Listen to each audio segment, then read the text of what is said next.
And welcome in to the Week 14 wrap-up show. We'll be bringing you guys our 3 and out from the weekend.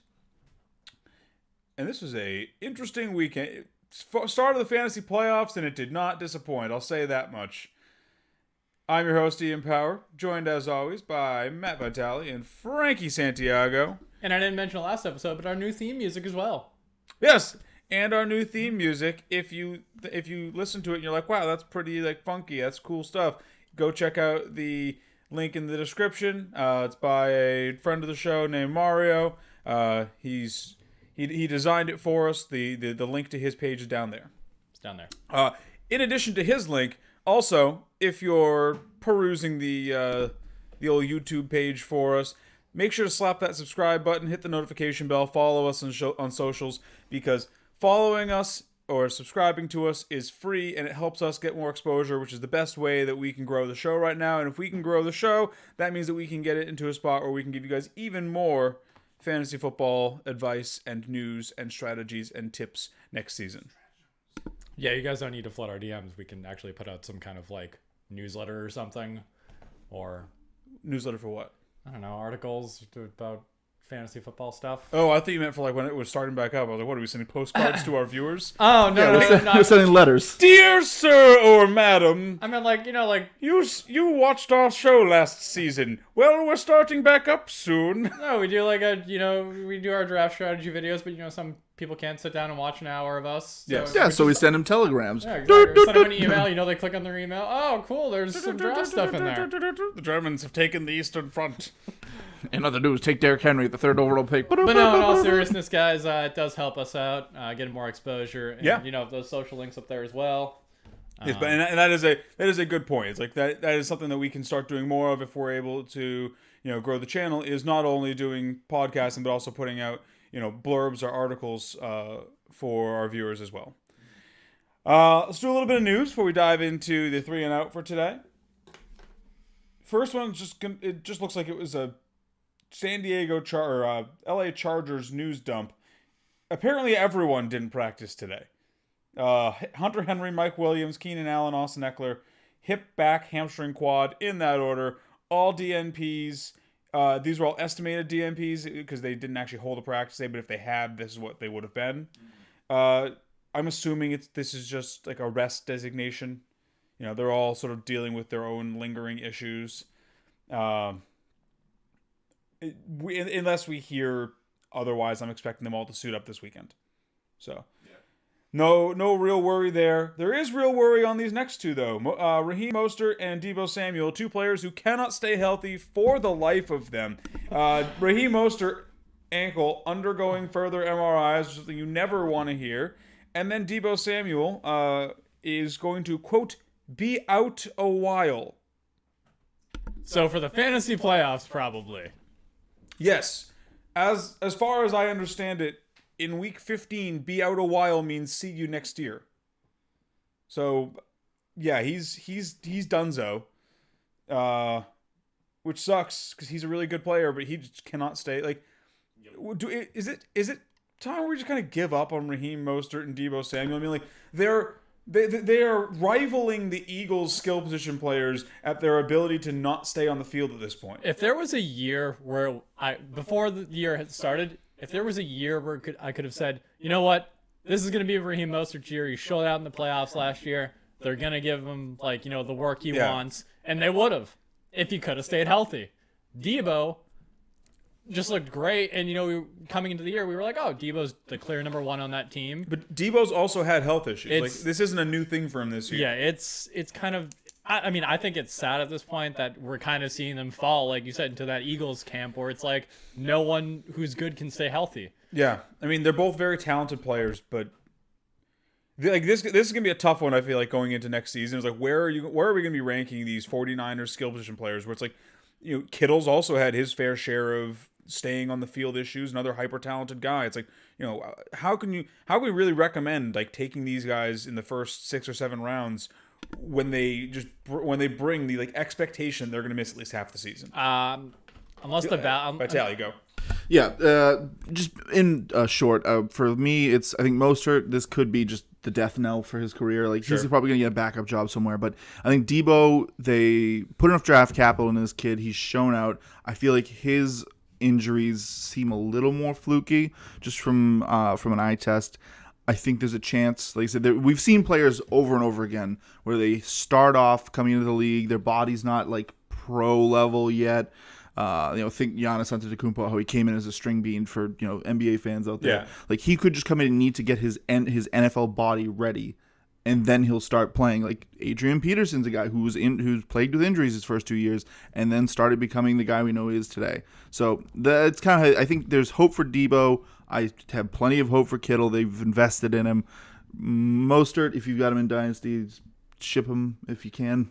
Yeah, I mean, Mostert, at least in Dynasty, he's going to hold some value because, he's at least under contract by the 49ers for 2 more years beyond this one. So, like, at least for the next 2 years, while he's healthy, the 49ers are going to use him. But he's one who I'm already eyeing for next season. Like, ooh, you're going to be lower than you were this year. Yeah, as far as avoiding them, well, Debo not so much. I'm going to definitely drop him, but Mostert, for what you said, he just seems like it's like you're scared every week. You're like, I hope he gets me the points that I need before he leaves the game. Well, for me, it's more like the Niners clearly want to use him. He keeps getting injured, he gets healthy, and then the Niners keep throwing him in there. That's why I have a little bit of faith for next year drafting him. Like, I'm not going to draft him too high. I'm not going to have my expectations super high. But I think he's going to get volume if he's healthy. This is all super early talking for it too, but it's just like, that was just something that I thought of when I saw these injuries happen again. I was just like, man, it's getting to the point where we have to stop. Like, we have to stop imagining perfect Raheem Mostert and just take Raheem Mostert for what he is at this point. More injury news. This one, good news though. Per Adam Schefter, Saquon Barkley's knee rehab is going well, and he is expected to be fully healthy for the start of the 2021 season. So, good. It was you never want to see that kind of injury happen to a guy. It was good when it happened though, because it is giving Barkley plenty of time to heal up. He's another one who it's going to be interesting to see where he's going next season. If the consecutive back-to-back injury-plagued years tank his draft stock, or if people are still like Saquon and just taking him in the top 4. Stafford, ribs questionable for Week 15. He took a shot. He's getting some X-ray. It took a shot to the ribs, not Tyrod Taylor type shot. He's been getting some X-rays, but it's his status up in the air for this coming week. If Stafford doesn't play this week, is there any Lion you start? I mean, assuming Kenny Golladay doesn't come back. If Kenny Golladay is back, you start him regardless. Is there any Lion not named Hawk? Kenny you start? I guess, yeah, TJ Hawk. Honestly, like, I don't even know if I start Golladay, to be honest. You got to. Hawk is a maybe for me. If I have a quality stream for this upcoming week, I might go over Hawk just because I don't know the quality of targets that he's going to be able to get. So that, the amount of targets, the quality of targets you've been relying on with Hawk just might not be there, and you can't gamble that. Well, you might not have the option to go around him because, other tight ends that you've been relying on to this point are also kind of just dropping like flies, a la Mike Gesicki or Noah Fant. Noah Fant got pulled out of this game with an illness. It's weird to see a player. It wasn't COVID, but it's weird to see a player leave a game with an illness mid-game. So that's going to be one we have to watch. Where it's like, if it's serious enough that they were like, "Yep, nope, you're," then that could affect his Week 15 availability. And then Mike Gesicki shoulder. I don't know exactly what it is. I haven't seen it reported yet, but they are saying that he's likely to miss at least one game, so it's probably a shoulder separation. Yeah, that's what it looked like. The tackle. I mean, the tackle was clean. He just went down really weird on it. Yeah. And as soon as he got up, big guy goes down weird on his shoulder. Like, that's going to happen. It's not. It didn't look good. When you're 240, 250, whatever Mike Gesicki is, you got that all coming down on one joint. Like, that's going to be bad. Yeah, he walked off basically like this. Yeah. Yeah, I mean, we saw that with Jimmy G when he was still on the Patriots, and he finally got his time to shine. He immediately just got slammed down on that shoulder, and he just wasn't him for the rest of the time until Brady came back. So I think this could be a rough one. I think this is another see you next year Gesicki for the fantasy community. Yeah, no, that's fortunately it wasn't like status for next season is in danger sort of thing. But yeah, he's if it's at least one game, he's probably gone. But my general point there, aside from just pointing out all of the tight end injuries, was that you might not have the option to go around Hawk, especially with how consistent he's been. You probably have to start him because there really isn't just like other tight ends coming out of the woodwork around here. Ronald Jones may have, I don't know how this is a may, like I feel like this should be pretty clear cut. Ronald Jones may have fractured his pinky finger. How do you not know? I don't know. All right. I would assume, I would hope that with the medical technology available to the NFL, they could, very easily establish if a bone is fractured. I guess it's harder than I think. They're back there with a magnifying glass and a hammer. Like, does this hurt? Like they're wiggling it weird. Like, I saw the bone there. Like, and finally, rounding out the news with some good news. Gardner Minshew, hand healthy and expected to start and has been declared the Week 15 starter. Yeah, Glennon did look good. The Jaguars have seen enough of Mike Glennon. Gardner Minshew's back. I don't know what that means for Jaguars fantasy value, but it can't mean anything worse than what they currently have with Mike Glennon. Like, worst case scenario, Gardner Minshew is also ineffective, and it's just more of the same.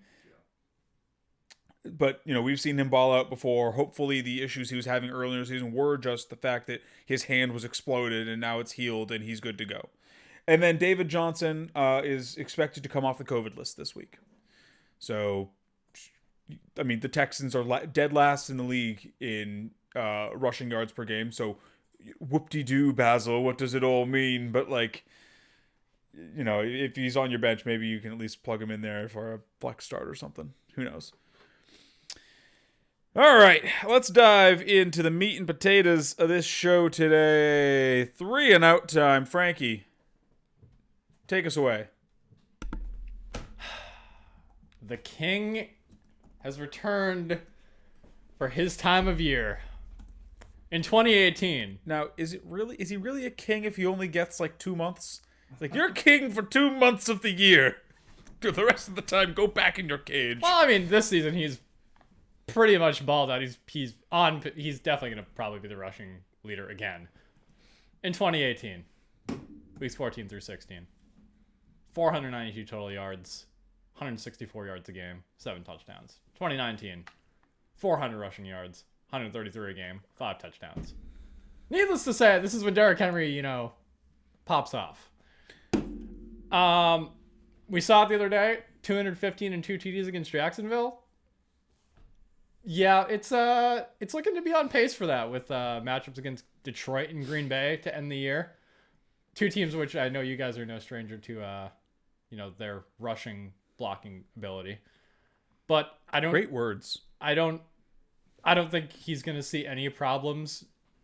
I mean, he's probably not going to pop off for 200 yards, but I mean, so just to make sure you're on your math here. You're not too worried that he's already used up 200 of his 400 yards. He's only got 200 yards left to go. Hey. In 2018, he got almost 500.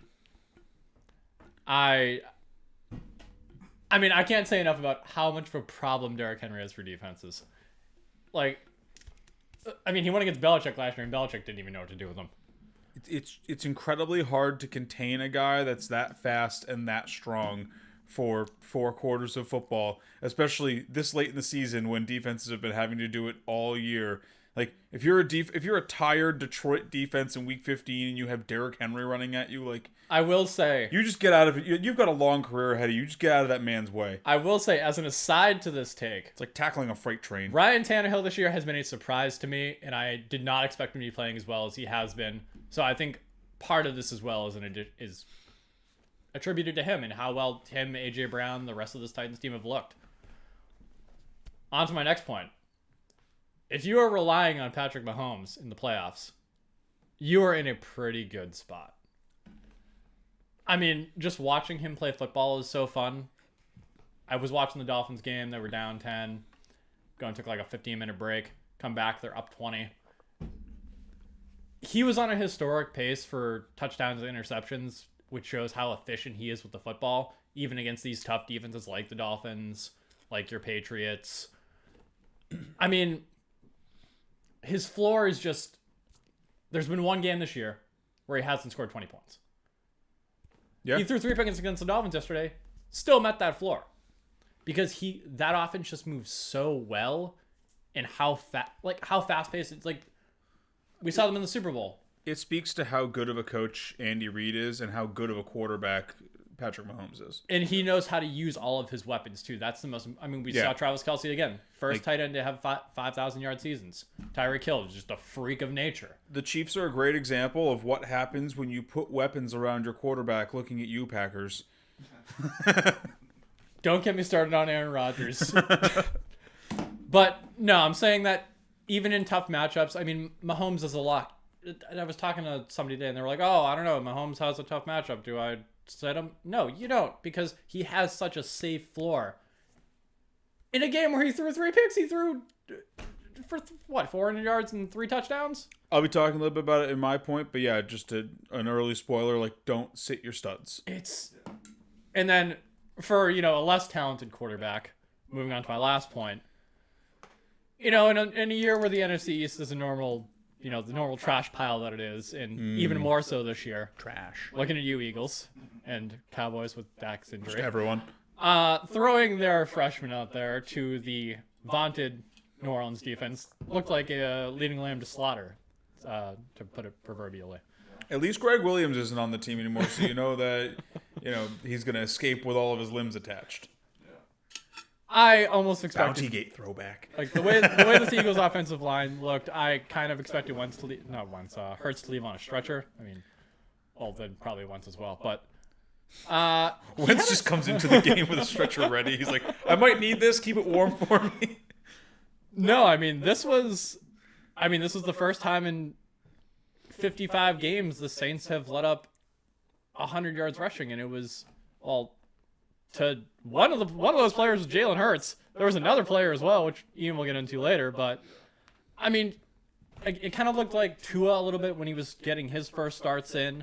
He threw for 167 on 30 passes for a score, no picks. I mean, he didn't look great out there, but he wasn't putting the ball in too many dangerous situations. He was getting most of the work done on his feet, and I think that this is what the Eagles I think the Eagles just needed a change of pace, and I think that I don't know how confident I feel in their pass catchers, but I think this is going to do a lot for Miles Sanders personally.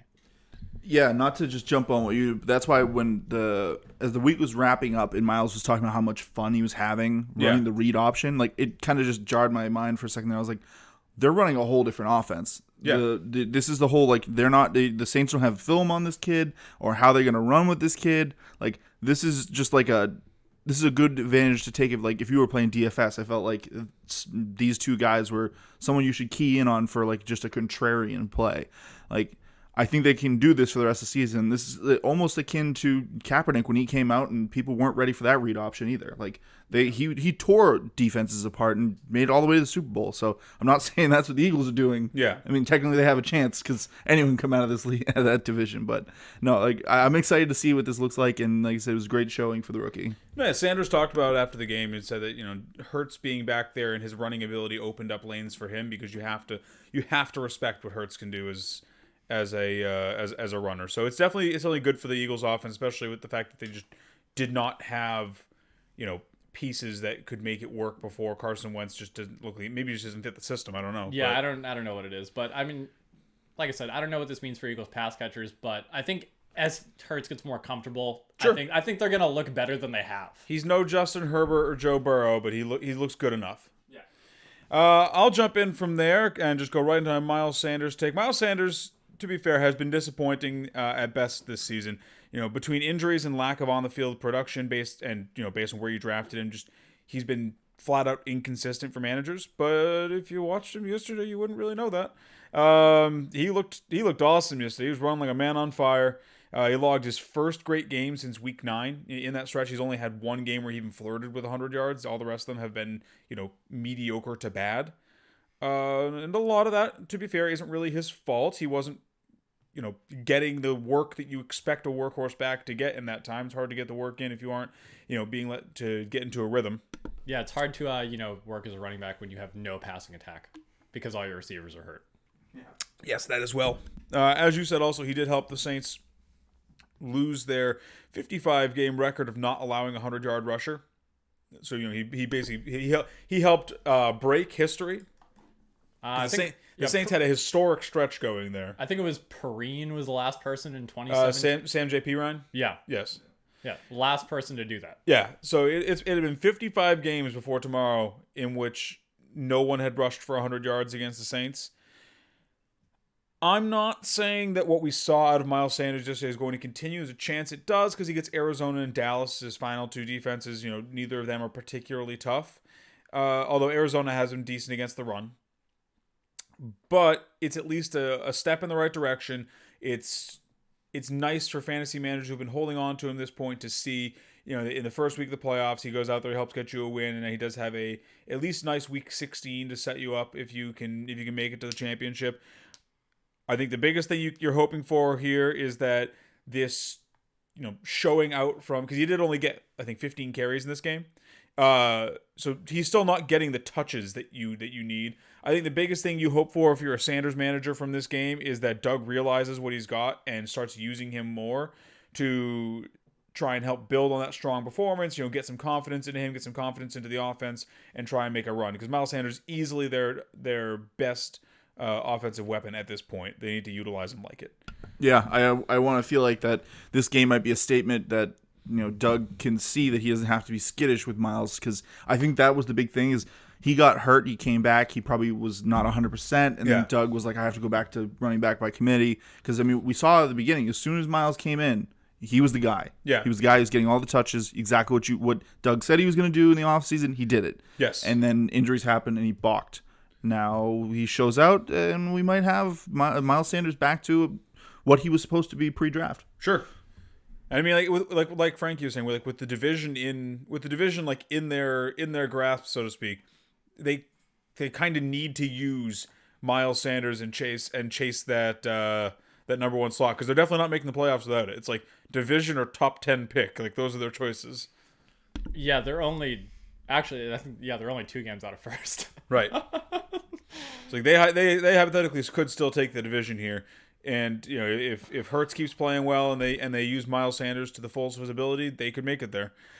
Jumping over to a team that has some trouble with the NFC East, man, the Steelers have had some issues, and Deontay Johnson, it hurts me to say this because I love him, but Deontay Johnson unfortunately has been at the forefront of those issues recently. I mean, so he's been a revelation this season. While he's been on the field, he's been awesome. He's been their clear-cut number one target. He has something like 106 targets on the season or something like that. He is being heavily targeted. He's what you want in a number one receiver for the most part, with one issue rearing its ugly head, and that's rearing its ugly head. I can talk, and that's drops. I think he's top 3 in drops. He is top 1 in drops. I was saying, I know I saw the stats somewhere. Yeah, going into this weekend's game, Deontay led the league in drops with 9, and he added 2 to that tally against the Bills. I mean, to his credit, 5 of those have come in the last 2 weeks. So he has 113 targets on the season. Okay. Yeah, like it's. Jesus. I don't know if it's to his credit, but yeah, it's he's had a case of the dropsies in the last couple games. Before that, it was still more than you want, but it wasn't like problem levels of drops.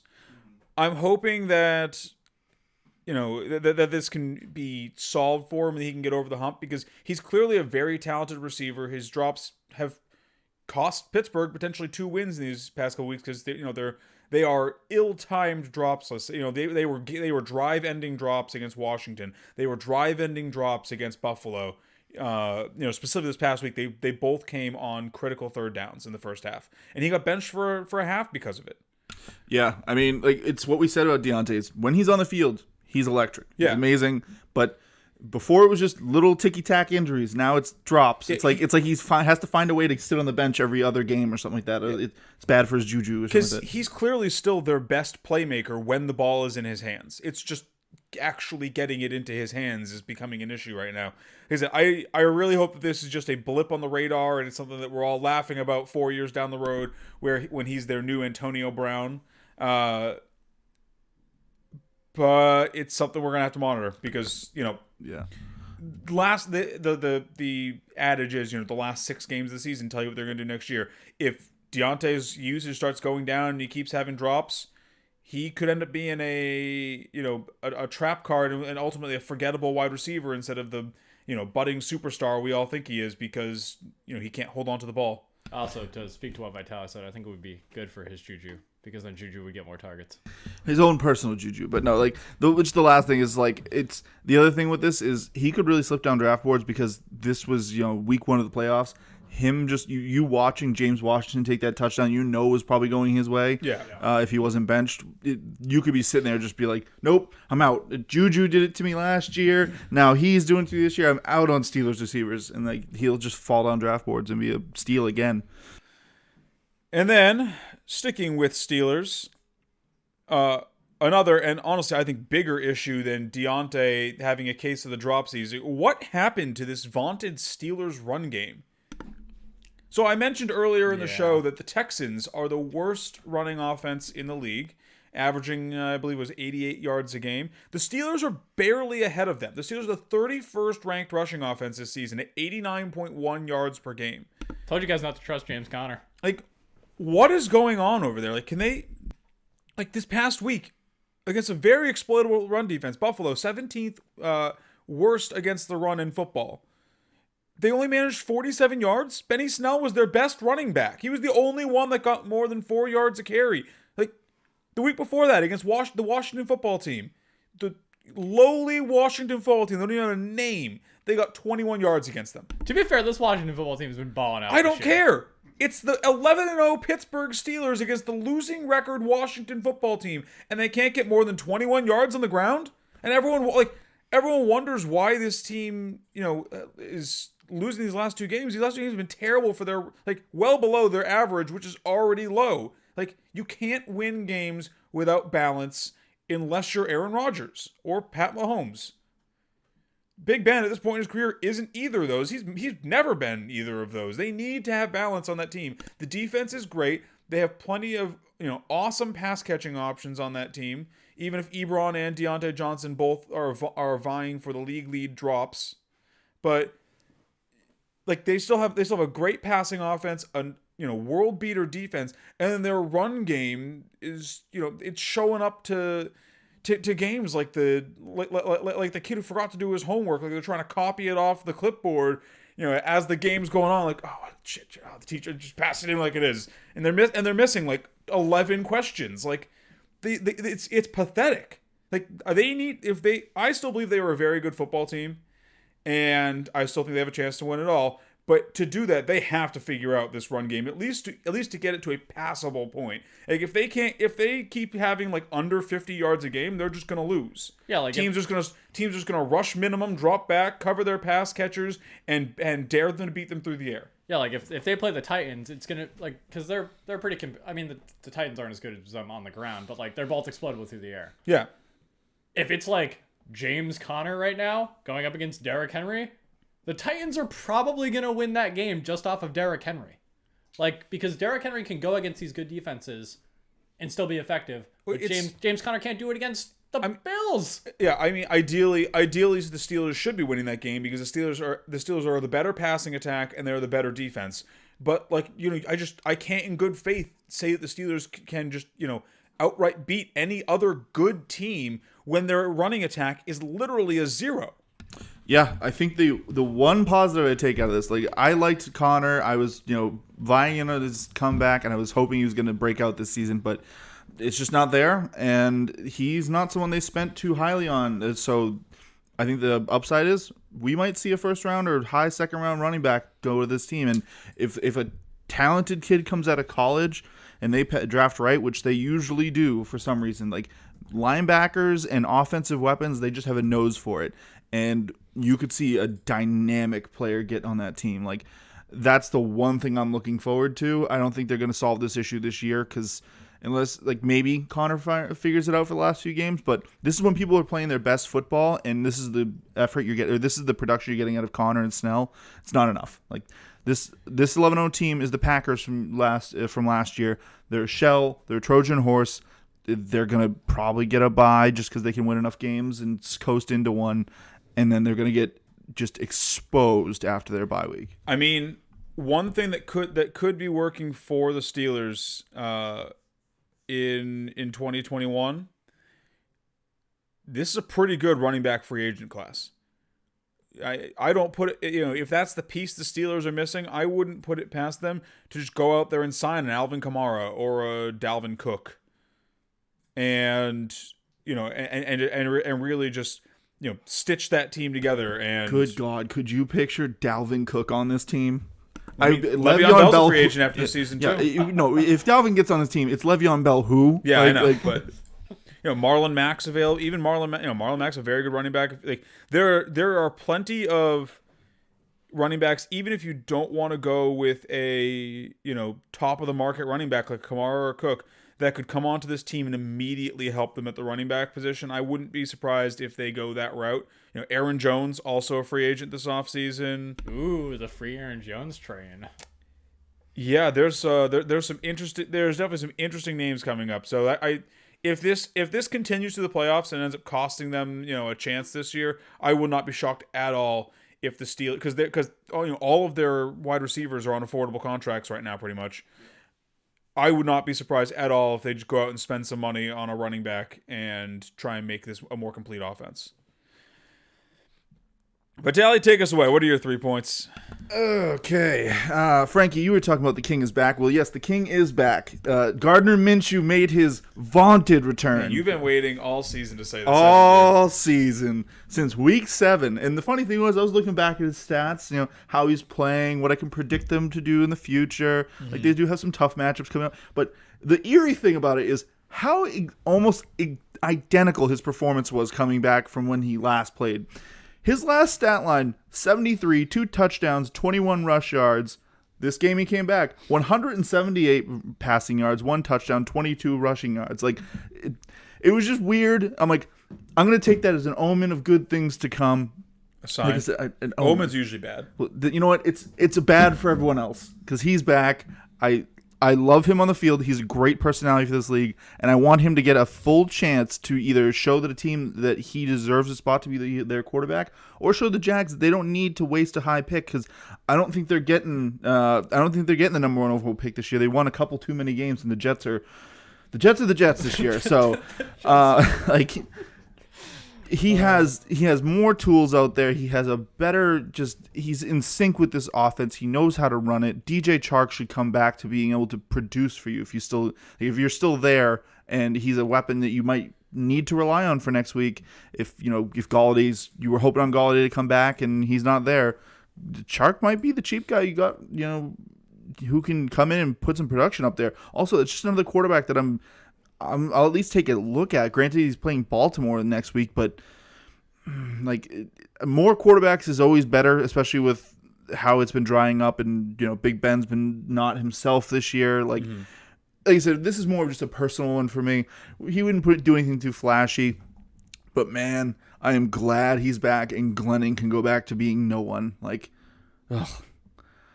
But moving on to another quarterback who I was a big fan of, but I was ready to hop off the train because I wasn't too invested in, was Mr. Drew Unlocked. He finally showed Denver that he can play football. He can do it. I mean, he still turned the ball over once with a fumble, but I'll give him a little bit of a pass on that. This is basically his rookie season. But, he comes out to the tune of just shy of 300 yards, 4 touchdowns. He takes care of the ball, 21 for 27 against a team that, while they do give up about the 12th most to quarterbacks according to fantasy points, but Carolina's been no joke through the air. They've been pretty tough to throw against, and he came out and threw against them. The team put the game on his back, and he delivered them a win in a shootout.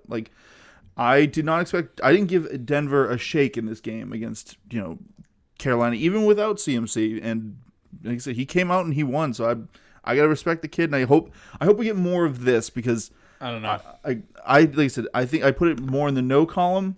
The season's still really bad on the whole. Carolina, I'm not impressed if you throw for 200 yards or 280 yards against Carolina. Ultimately, that's get over. He's only had one game over 300, so get over 300, and then we'll talk. he's been objectively bad this season. If I'm the Broncos, I'm looking to move past him.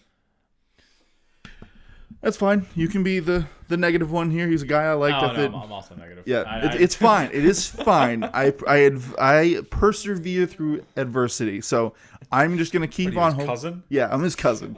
We're cousins, but no. He's like I said. He's just a kid I liked coming out of the draft. I liked that the Broncos were doing the right things and putting pieces around him. Looking at you, Green Bay, and I think that this offense has a chance to get to where it was supposed to be next year if they get their healthy weapons together. Second year Judy, we get Cortland Sutton back, like all these offensive weapons that could culminate to something pretty good. And if only Cortland Sutton didn't get injured. Yeah, see, I'm on the opposite side there. I am hoping that Cortland Sutton comes back healthy, and I'm hoping they put a quarterback behind the line for Cortland Sutton so that the Broncos offense can actually do something next year. Jameis Winston will be available. They should go take a look at him. Agree to disagree, but you don't like 280 against Carolina. How do you feel about 316 against the Chiefs? I feel that was a lot better. I mean, Tua. I was probably more out on him than most of the quarterbacks, the young guys, the first and second year guys in this draft, these past two draft classes. Like I said, another kid I just have to give him credit. Like, he came in with a game plan that was everyone was thinking was going to be defense, slow the Chiefs down, and try and keep it close. They were leading this game. Granted, like I said, the defense was generating turnovers, but he still put up 300 yards, 2 touchdowns, ran one in, and with only 1 pick. Like, this game was in their hands. They had the final drive right there, and they just lost it. Like, do remember, this is the Super Bowl reigning champs that Frankie had just gushed over and how good they are, how they can beat anyone and any time. So, just because you're up a touchdown or even 2 doesn't mean anything against the Chiefs. And he hung in there in a shootout. Like, the team literally put this game on his back. He threw it almost 50 times, 48. Sure. He ran it 6 times. Like, Flores came out there and literally said, I need to see what you can do. This is the most pressure you're probably getting this season. Go out and do it. And I think this is he proved it. And I think he deserves a starting job. And I hate to say it for Fitzpatrick was Fitzmagic. Fitzpatrick was done. Everyone knew, like, unless Tua came out and was like a pumpkin. The first 3 weeks, I think Tua came out and was like, I don't actually deserve to be in the NFL, and just throws it into the ground. Tua was always going to get this starting job. I was impressed by how well he played. I mean, his defense does make, and I think that's the big mitigating factor here, is that the Miami defense is playing much better than we expected it to. Yeah. When your defense is playing that well, it makes it easier to be the quarterback, because you aren't. What we talked about in the countdown show was how we expected the Chiefs to kind of run away with this one because they are still the Chiefs, and the Chiefs being up several scores was going to put pressure on Tua. He didn't have to deal with that because his defense was good enough to keep Patrick Mahomes down for a lot of the game. I got to be honest. I think the Chiefs still would have won this game. I think the game would have gone a lot differently if Devontae Parker and Mike Gesicki both didn't leave it. And I know it's you can't really say what ifs, because I mean injuries are part of the game. Yeah. But I think that I like what I saw out there from Tua. Honestly, the thing I noticed the most was how he's throwing the football. He's not rushing it now. He's looking more comfortable out there. Go ahead. I think next year, because we only got 2 more weeks left in this season. I don't think it's enough time, but I think especially if they make the playoffs too, I think that's going to be a maturing moment for him, and it's going to. I'm not saying he's not going to be a Kyler of next year, but he's going to be one of those quarterbacks if they keep those weapons around him. Yeah, he's definitely going to be, in that kind of mid tier, and definitely if you need a streamer, I feel like rolling him out there every week. I'm not comfortable making any claims like that yet. I want to see more. I need to see how this offseason goes. I need way more information before I can make a judgment on where Tua is going to be next season. But he's moving in the right direction. To his credit, he doesn't look bad. He looks like he fits well enough into the NFL that if he keeps making the right steps, he's going to have a future in the league. Yeah, and I think the big thing with this, where I wanted to talk about all these young quarterbacks, we're finally getting out of the mire that was these quarterback draft classes from the 2010s. I still remember every quarterback was bad. Just EJ Manuel, Geno Smith, to remind you of some first round talent that went into New York. man, there was a long time where we were just seeing like, well, I guess it's just going to be Brady, Breeze, Rodgers over and over again until the end of time. And then we got Luck, and then Luck retired. Like, we couldn't get a quarterback. We got Russell Wilson, and that was it. Yeah. So it's just good to see some young talent. No, yeah, with the, coming into the league of Burrow and Mahomes and Herbert, it seems like we finally found the answer to like who's going to replace the old guard as they're all aging out. Some of these are the next crop of elite quarterbacks. Yeah. All right, that'll do it for 3 and Out. Before we end the show, I'm just going to walk us through a couple waiver wire ads that could be useful for people who are still playing for something in Week 15. Biggest one on my board, honestly, actually is Jalen Hurts. At least at the quarterback position, he's biggest and only. Only 8.2% owned. He looked good, or good enough at least for fantasy. But the important thing with him is he was running a lot, and he was doing a lot with it. If he keeps running like that, then I want him as a streaming option because, touchdown upside is what you chase with quarterbacks. Running touchdowns are worth more than throwing touchdowns. He could easily be a league winning play for you if he keeps running for 50 to 100 yards and a touchdown. Running back position, not really anyone. In Week 15, I'm so surprised. Yeah, I mean, I get you could take a shot at one of the Miami running backs, like Lynn Bowden Jr. or DeAndre Washington or. Washington didn't actually. I think that's actually it that's there right now because they cut Jordan Howard. So you could take a shot at one of them, I guess, but I'm not trusting my Week 15 to whichever one of them I think has the starting job. Wide receivers, Tim Patrick is still sneaking by under-owned. Kiki Kuti is still not owned enough. Some guy named Chad Hansen got 7 targets last week for the Texans. He's worth a grab on the off chance that Brandon Cooks doesn't play again. Because if Brandon Cooks is out, someone else, like it was the same thing with Kiki Kuti, where it's like, well, I guess he's the next guy up because someone has to catch the ball. Chad Hansen seems to be the next guy up. He's like probably the bargain binist that I'll go though for as far as taking a shot.